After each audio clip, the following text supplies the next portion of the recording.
Assalamualaikum warahmatullahi wabarakatuh.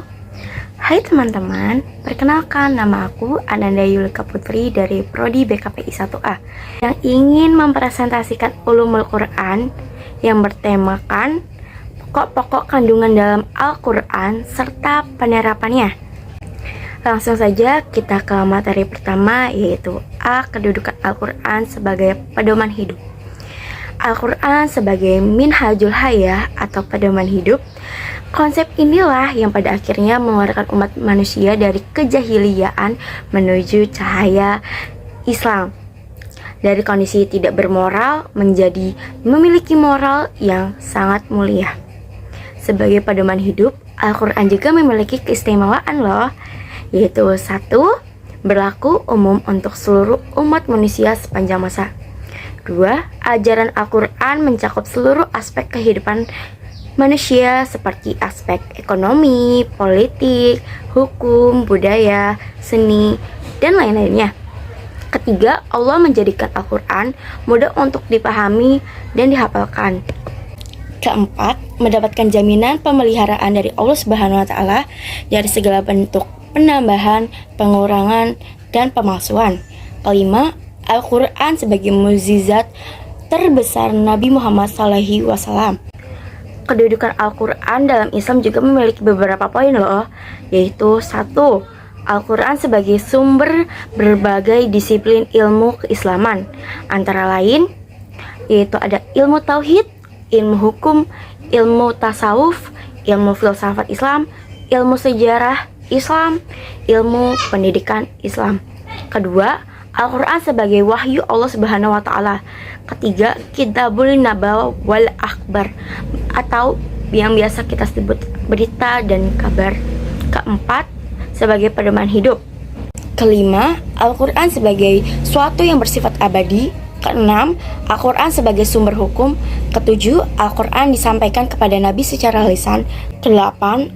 Agama Islam datang dengan Al-Qurannya, membuka lebar-lebar mata manusia agar mereka menyadari jati dirinya dan hakikat hidup di muka bumi. Poin kedua atau ke materi kedua yaitu B. Kandungan Al-Quran mengenai ibadah, akidah, akhlak, muamalah, serta sejarah, ilmu pengetahuan, dan teknologi. Konsep ketuhanan yang diajarkan oleh Al-Quran tidak berbeda dengan konsep ketuhanan yang diajarkan oleh Rasul yang pernah Allah utus di dunia ini.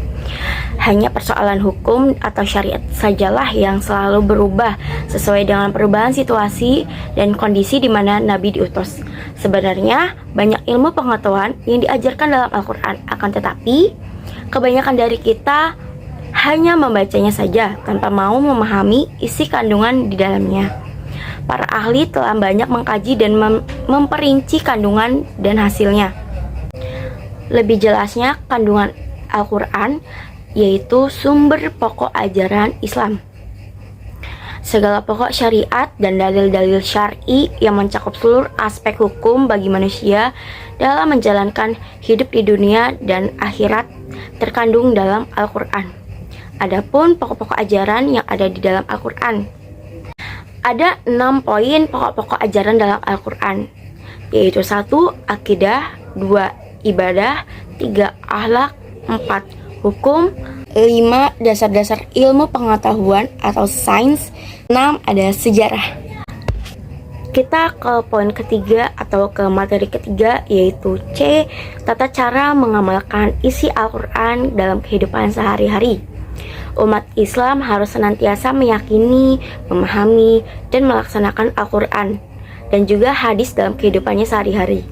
Oleh karena itu, bagi yang selalu berpegang teguh kepadanya, Allah akan menjamin hidup selamat di dunia maupun di akhirat. Untuk mencapai hal tersebut, kita harus mampu memfungsikan Al-Quran dan hadis dalam kehidupan sehari-hari. Di antaranya dengan cara 3 poin ini nih teman-teman. Poin pertama, meyakini dan memahami bahwa Al-Quran dan hadis adalah ajaran yang sempurna. Poin kedua, menerapkan hukum Al-Quran dan hadis dalam kehidupan sehari-hari. Dan poin ketiga, menyebarluaskan ajaran Al-Quran dan hadis. Nah, kita sudah di sesi terakhir nih, yaitu kesimpulan. Maka dapat disimpulkan, Al-Quran merupakan kitab suci umat Islam dan manusia. Seluruh alam yang tidak dapat diragukan kebenarannya dan berlaku sepanjang zaman, baik masa lalu, masa sekarang, maupun masa yang akan datang.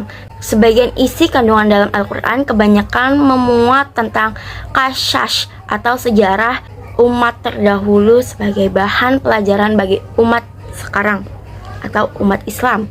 Nah, segitu saja presentasi dari saya. Kurang lebihnya mohon maaf kalau presentasi saya masih kurang bagus atau kurang maksimal. Sekian dari saya. Wassalamualaikum warahmatullahi wabarakatuh.